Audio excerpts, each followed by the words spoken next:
આ કાર્યક્રમના ફિલાન્થ્રોપિક પાર્ટનર રાજ બગીચા, ડોરાઇન પાવર, અવધ ગ્રુપ.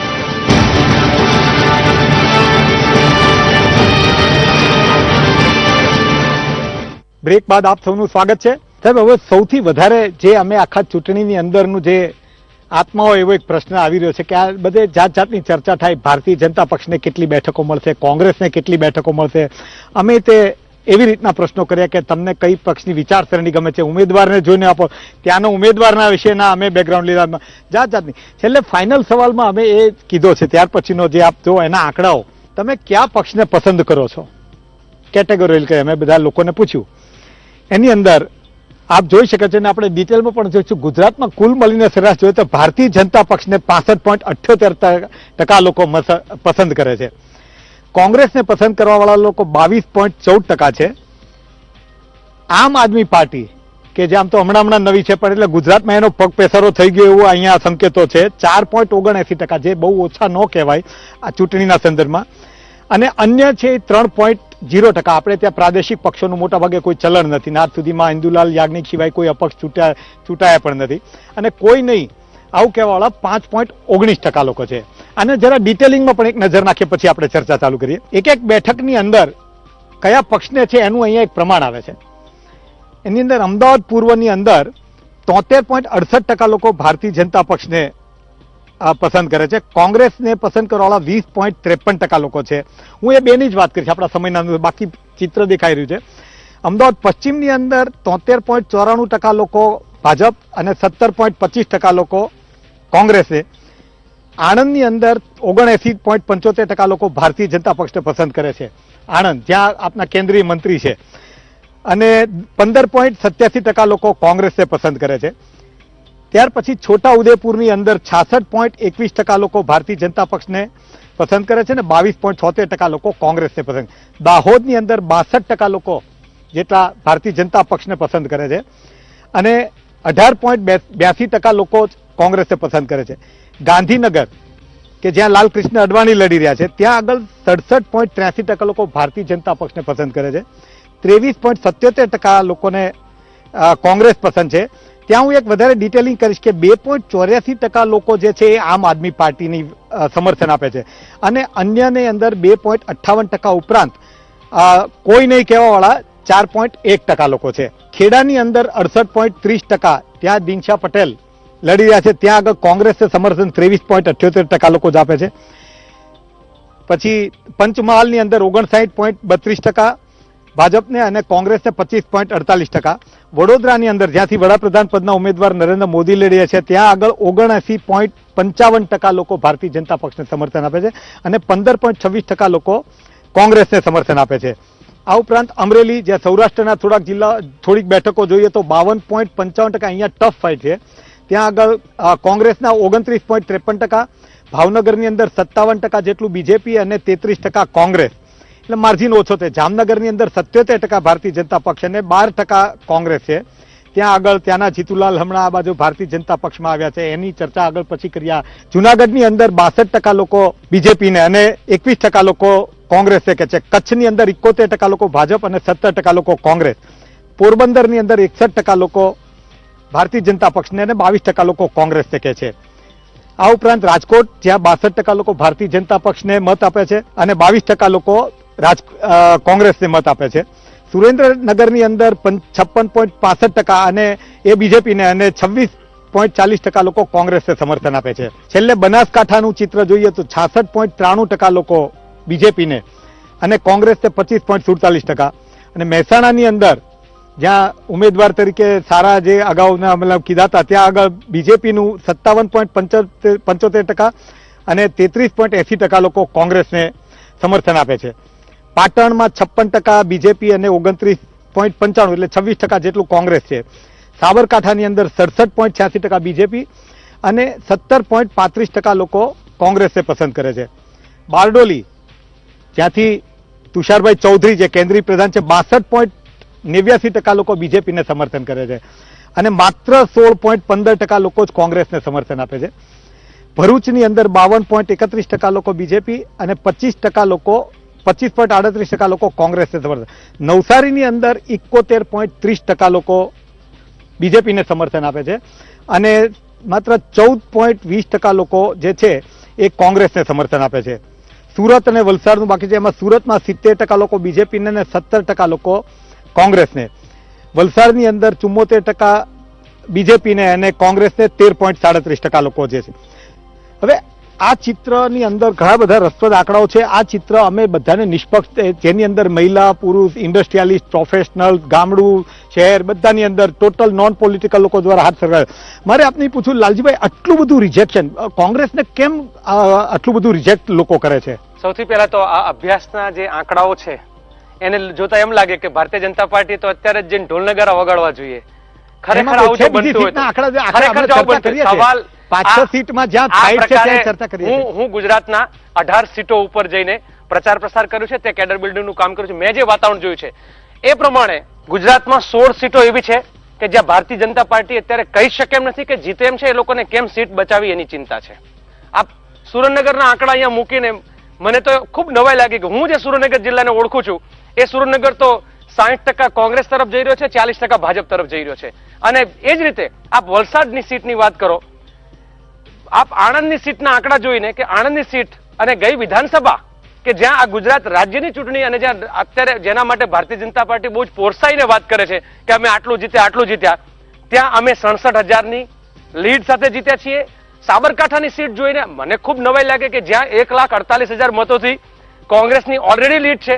અત્યારે આ આંકડાઓ જોતા મને એવું લાગે છે કે આ સર્વેક્ષણમાં જે વોકલ અને લોકલ ભારતીય જનતા પાર્ટીની એક સારું પાસું છે જે મારે એને હું અમારા કોંગ્રેસના મિત્રોને પણ કહું છું કે બોલે એના બોર વેચાય અને અમે કોંગ્રેસમાં ન બોલવામાં 9 ગુણ સમજાય. એટલે ભારતીય જનતા પાર્ટીના બોલકા અને વાચાળ લોકો છે, આવા કોઈ પણ સર્વેમાં એ લોકો આગળ થવું ગમે એમ કરીને એક માહોલ.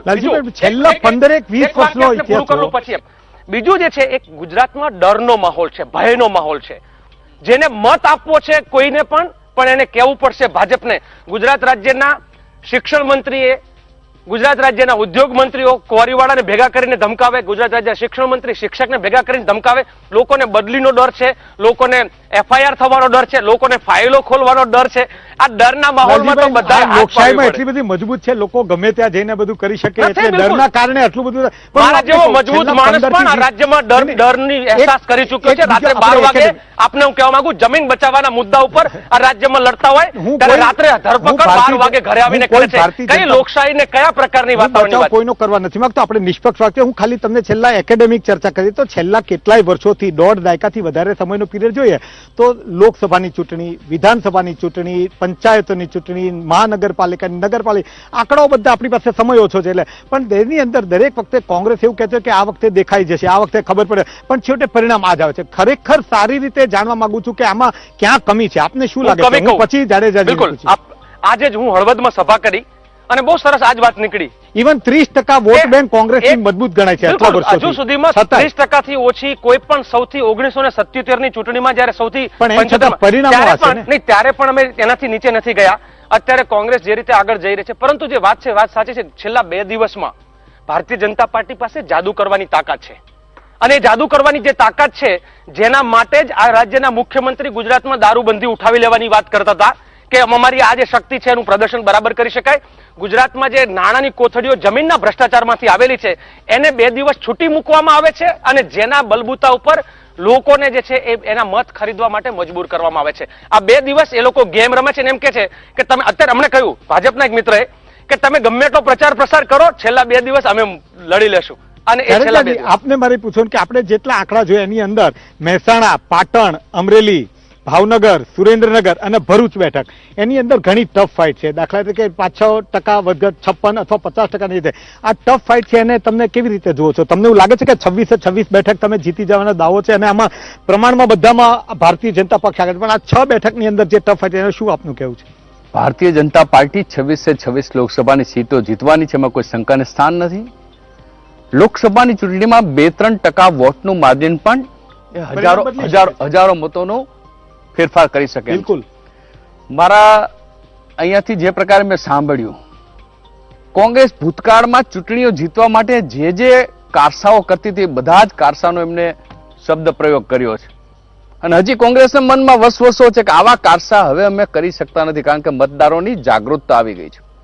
દેશે નક્કી કર્યું છે કે નરેન્દ્રભાઈ મોદીની નેતૃત્વને સ્વીકાર કરવો છે અને કોંગ્રેસ સામેનો જબરજસ્ત આક્રોશ લોકશાહી પદ્ધતિથી વ્યક્ત કરવો છે. દેશ એવું નક્કી કરે કે કોંગ્રેસ મુક્ત ભારત. અને એ સ્થિતિમાં કોંગ્રેસ સમેટાઈ રહી છે. બધા જ સર્વે, વીટીવી અને જે નોબલ મીડિયાનો આ એક સર્વે નહીં, દેશની બધી ચેનલો હવે એમને એમ કે છે કે એ ચેનલો પણ ખોટી છે. એની ઉપર એ સ્પષ્ટ થયું છે કે કોંગ્રેસ 3 આંકડે સમેટાઈ ગઈ છે. આઝાદી પછી ક્યારેય ભૂંડી હાર ન ભારી એવી ભૂંડી હાર કોંગ્રેસની હાલત થવાની છે. અને એવી સ્થિતિમાં કોઈને કોઈ પ્રકારનું અત્યારથી જ બચાવનું નાટક તરકટ કરવું એ પ્રકારની સ્થિતિ છે. અમે આજે અનેક વખત આજે કહી ચૂક્યા છીએ કે આવતી 16 મે આ સમયે આખો હિન્દુસ્તાન એ કોંગ્રેસમાંથી મુક્તિ પામ્યો હશે અને ભારતીય જનતા પાર્ટી શાસનની દિશામાં આગળ વધી હશે, એમાં કોઈ શંકાને સ્થાન નથી. ત્યારે હું આપને કહું છું, આપે કહ્યું કે આ દેશભરની અંદર ભારતીય જનતા પક્ષની એક વાત છે કે કોંગ્રેસ મુક્ત ભારત, અને એને જોરશોરથી વાત ચાલી રહી છે. ગુજરાતનું જે ચિત્ર છે, કોંગ્રેસના કેટલાય નેતાઓ અત્યારે ભારતીય જનતા પક્ષની અંદર આપ એને આવકારી રહ્યા છો, તો શું કોંગ્રેસ મુક્ત ભારતની ગુરુ ચાવી કોંગ્રેસ યુક્ત ભાજપ છે? કોંગ્રેસ મુક્ત ભારતને કોંગ્રેસના મિત્રો પણ સમજી શકતા નથી. શાસનમાંથી કોંગ્રેસને મુક્તિ આપવા માટે દેશે સંકલ્પ કર્યો એ પ્રકારનું જન સમર્થન ભારતીય જનતા પાર્ટીને પ્રાપ્ત થઈ રહ્યું છે. આજે કોઈ પણ પક્ષમાં કોઈ પણ વ્યક્તિ હોય, કોઈ પણ પક્ષમાં હોય અને સામાજિક કાર્યો સાથે પણ જોડાયેલા હોય, ભારતીય જનતા પાર્ટીની વિચારધારા સ્વીકારીને ભારતીય જનતા પાર્ટીમાં કામ કરવા તૈયાર હોય તો અમે એને આવકારીએ છીએ, સ્વીકારીએ છીએ. પણ એ જે પ્રકારે કહેતા હતા એમાં એમનું તો મુખ્ય નેતૃત્વ શંકરસિંહ વાઘેલા એ મૂળ સંઘ ભાજપ સાથે જોડાયેલા છે. અને આવું કોંગ્રેસમાં જોવા જઈએ તો કોંગ્રેસના અનેક નેતાઓ એમના પણ આજે એવા છે કે જેનું મૂળ ભારતીય જનતા પાર્ટી. પણ અમે જ્યાં જિલ્લાઓમાં ફર્યા છીએ, નીચલા લેવલે જોયું છે કે જ્યાં જ્યાં કોંગ્રેસના લોકો ભારતીય જનતા પક્ષની અંદર, ત્યાંના નીચેના તમારી આખી ભાજપની કેડર હતાશ જોવા મળી છે, અંદર ફરિયાદ કરે છે. બિલકુલ ખોટી વાત છે. એ લોકો સામે લડ્યા છે, એ લોકો વોટિંગ નહીં કરશે, નોટાના રસપ્રદ આંકડાઓ આવે છે કે એ બધાના કારણો તમને એવું ચિંતા નથી કે ના આ વસ્તુ થશે, કે પછી તમે તમારા સર્વેના આંકડા જોશો તો એની ઉપરથી પણ એ વાત ફલિત થશે કે આ બાબત ક્યાંય કોઈ પણ પ્રકારની નથી. આ તો કોંગ્રેસ પોતાની રીતે આવો પ્રચાર કરવા માંગે છે, કારણ કે કોંગ્રેસ દિવસે ને દિવસે તૂટી રહી છે. કોંગ્રેસનું તળિયું બિલકુલ સાફ થઈ રહ્યું છે. ભારતીય જનતા પક્ષના જેટલા સંનિષ્ઠ કાર્યકર્તો એવું કહે છે કે અમે આ પક્ષને અહીંયા સુધી પહોંચાડ્યો, અને જે લોકોનો વિરોધ કરી પહોંચાડ્યો એ લોકોને અત્યારે પ્રાધાન્ય મળે છે, તો પેલા લોકો નિષ્ક્રિય થાય છે. આ તો સ્વાભાવિક છે ને. ભારતીય જનતા પાર્ટી નવા જોડાયેલા કાર્યકર્તાઓ, જૂના જોડાયેલા કાર્યકર્તાઓ બધા જ એક ટીમ બનીને ભારતીય જનતા શું કેવું છે પરેશભાઈ આપનું? આજે આખી પદ્ધતિ ચાલી રહી છે એના વિશે આપનું શું મત છે? જે સ્થળાંતર થાય છે ને એ વિચારસરણીથી નથી થતું. તો આ બહુ મહાન હૃદય પરિવર્તન કહેવાય. આ લોભ માટે થાય છે. અને મહાન હૃદય પરિવર્તન કોનું? નેતાઓનું કે ના સ્ટ્રેટેજિસ્ટ નું પણ ખરું.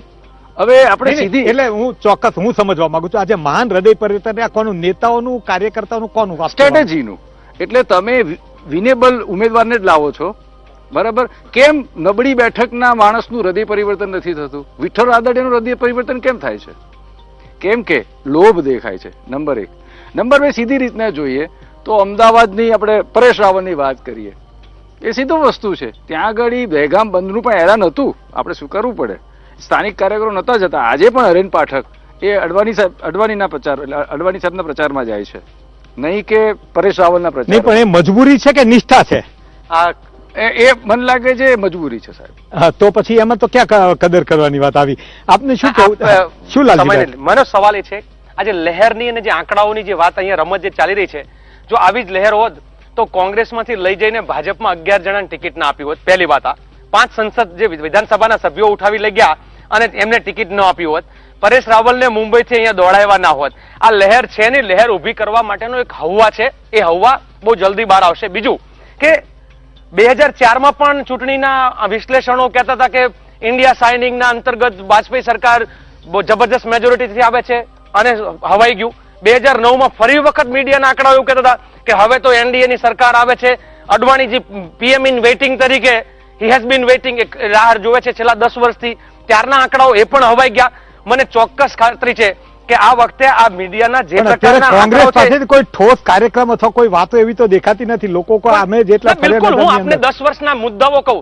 જે રીતે રાઇટ ટુ એજ્યુકેશન આવ્યું છે, આ સમગ્ર દેશમાં રાઇટ ટુ એજ્યુકેશન, જે રીતે અન્નનો અધિકાર આવ્યો છે, જે રીતે right to forest right act, જંગલ જમીન અધિકારનો કાયદો. નરેન્દ્રભાઈ એવું કહે છે કે એક્ટમાં નહીં એક્શનમાં બિલકુલ સાચી વાત છે. એક્ટમાં અને એક્શનમાં બહુ જ મોટો ફરક છે. અને હું તમને ગુજરાતના આંકડા આપું આમાં. અને છેલ્લે કેમ ફૂડ સિક્યોરિટી છેલ્લે કેમ આપનો હું આંકડો, ગુજરાત રાજ્યમાં 20% આદિવાસીઓને જ છેલ્લા 8 વર્ષથી આ કાયદો બન્યો જેનો અમલ નથી થયો.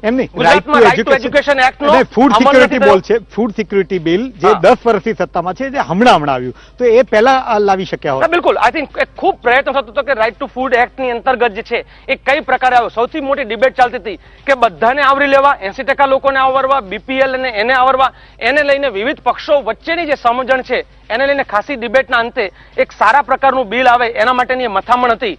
આ દેશમાં કામનો અધિકાર, દુનિયાનો પહેલો દેશ છે ભારત. હું વિશ્વની અન્ન સુરક્ષા સમિતિનો એડવાઇઝર હોવાના નાતે આપને કહું કે ત્યાં દુનિયાના દેશો તાળીઓ પાડે છે ભારત માટે કે દુનિયાનો પહેલો એવો દેશ બન્યો છે કે જેને હર હાથ કો કામ અને દરેકને ભોજનનો અધિકાર અને શિક્ષણનો અધિકાર આપ્યો છે. એક એક લીટીમાં એક કહું, આ બધી અમે જે લોકોના મનની અંદર શું વાત છે એ મૂકી છે, એમાં અમારો 1% ઉમેર્યો નથી. આપણે છેલ્લે એક એક શબ્દનો જવાબ અમારે પૂછ્યું કે ભારતીય જનતા પક્ષને કેટલી બેઠકો મળશે, આપ કહો. અમે એને પ્રમાણભૂત ગણવામાં તૈયાર છીએ, તમે કહો એને પણ તૈયાર છીએ, આપ કહો. ભારતીય જનતા પાર્ટી ગુજરાતની 26 બેઠકો પ્રાપ્ત કરવાનું છે. મેં કહ્યું મુજબ કોંગ્રેસ સામેના આક્રોશની સાથે સાથે ગુજરાતના નરેન્દ્રભાઈ મોદી, ગુજરાતના પનોતા પુત્ર નરેન્દ્રભાઈ મોદી દેશના વડાપ્રધાન બનવા માટે જઈ રહ્યા છે અને ગુજરાત જેવો વિકાસ દેશ ઈચ્છી રહ્યો છે અને એટલા માટે 26 બેઠકો ગુજરાતમાં ભારતીય જનતા પાર્ટી. કોંગ્રેસને કેટલી બેઠક મળશે આપ ઠોસ કહો. બિલકુલ ગુજરાતમાં જે છે એ ભારતીય જનતા પાર્ટી કરતા કોંગ્રેસને જે છે એ સીટોમાં પ્લસ રહેશે. એ આ વખતે ગુજરાતની જનતા જે છે એ બરાબર બતાવશે. બીજું, ગુજરાતના વડાપ્રધાન અગાઉ 2 બની ચૂક્યા છે. કેટલી બેઠકોનો આપનો આત્મવિશ્વાસ શું કહે છે? બિલકુલ હું માનું છું કે ગુજરાતમાં કોંગ્રેસને 14 થી વધારે બેઠકો મળશે. આ બહુ સ્પષ્ટ અત્યારનું જે ગ્રામીણ વાતાવરણ છે, લોકોના સળગતા સવાલો છે. આમાં તુષારભાઈ ચૌધરી, ભરતજી સોલંકી, ખૂબ માર્જિન છે. હું આવો જ અભ્યાસ આપને કરીને બતાવું. આવો જ અભ્યાસ બધા જ મંત્રીઓ હારી ગયા હતા. મને લાગે છે 19-7 જેવું થાય એવું લાગે છે. ખેડા આણંદ શું કારણો તમે જુઓ છો? એના એક જો દિનસા જેવા છે, માણસની નિષ્ઠા એક ચોક્કસ છે. પછી કેટલાક બહુ કમિટેડ ટ્રાઇબલ બિલ્ડના જે 800 મતે જીતા હતા. હા, પણ એમની સામે ઉમેદવાર ને એમની નિષ્ઠાની એક અલગ વાત છે. સાબરકાંઠામાં ચોક્કસ શંકરસિંહ વાઘેલા, ખાસ કરીને ત્યાં 6 માંથી 5 વિધાનસભામાં ક્ષત્રિયો જીતેલા છે, એટલે એ શક્યતાઓ છે. ટ્રાઇબલનું પણ આદિવાસી વિસ્તારમાં પણ હમણાં જે આખું અલગ પ્રકારનું વોટ બેંક કાચી આવે છે. કે ગુજરાતના 2 વડાપ્રધાન બની ચૂક્યા છે. હું કઈ રીતે કહેવા માંગુ છું આપને એમ કહું કે મોરારજી દેસાઈને આપણે સૌ જાણીએ છીએ. બીજું કે જે રાજીવ ગાંધી હતા એના પિતા ગુજરાતના ફિરોઝ ગાંધી હતા, પારસી અહીંના. અને આપણા ત્યાં ગુજરાતમાં એક સમજ છે કે ગુજરાતનો વ્યક્તિ અમેરિકામાં 50 વર્ષ હોય કે 3 પેઢી જાય તો ગુજરાતી જ રહે છે. અને એ દ્રષ્ટિએ આ ગુજરાત માટે કઈ નવાઈના વડાપ્રધાન. બીજું, કોંગ્રેસને મત નહીં મળે આવું કહેશે તો કોંગ્રેસને મત નહીં મળે. અડવાણીને ગુજરાતી કોંગ્રેસ ગુજરાતમાં સાફ થઈ જવાની, મત નહીં મળે. ભારતીય જનતા પાર્ટીએ નક્કી કરવું પડે કે અડવાણીને ગુજરાતી ગણે છે કે નથી ગણતા. એ ગઈ વખતે વડાપ્રધાનના ઉમેદવાર હતા. અડવાણી પોતાની જાતને ગુજરાતી ગણે છે. તમે ભારતીય જનતા પાર્ટી ગઈ વખતે નતું યાદ આવ્યું કે ગુજરાતના છે. નાના નુસ્ખાઓ અપનાવીને ભારતીય જનતા પાર્ટીને પરાસ્ત કરી શકશો નહીં. મને ખૂબ આનંદ થશે ચૂંટણી પછી પણ આ જ સર્વેક્ષણનો અમે અમારી રીતે એનાલિસિસ કરીશું. અમે આમાં એક પણ એવો દાવો નથી કે કોને કેટલી સીટો મળશે, પણ લોકોનું મન કઈ બાબતમાં શું છે એ અમે બહુ પ્રમાણિકતાપૂર્વક અમે એની લોકો સમક્ષ મૂક્યું છે. અમારે માટે પણ આ મૂલ્યાંકનનો શ્રેષ્ઠ અવસર છે. આપ લોકો સૌ આપણે ચર્ચા પૂરી કરીએ પહેલા આપ લોકો જે અહીંયા આવ્યા એ માટે હું આપનો ફરી આભાર માનું છું. અને અમારી શુભેચ્છા ભારતીય જનતા પક્ષ અને કોંગ્રેસ બંનેને અને બીજા પણ જેટલા ઉમેદવારો છે એ લોકોને વિજય ફતેહ પ્રાપ્ત થાય એવી અમે દરેકને શુભકામના પાઠવીએ છીએ. ધન્યવાદ. આ કાર્યક્રમના ફિલાન્થ્રોપિક પાર્ટનર રાજ બગીચા, ડોરાઇન પાવર, અવધ ગ્રુપ.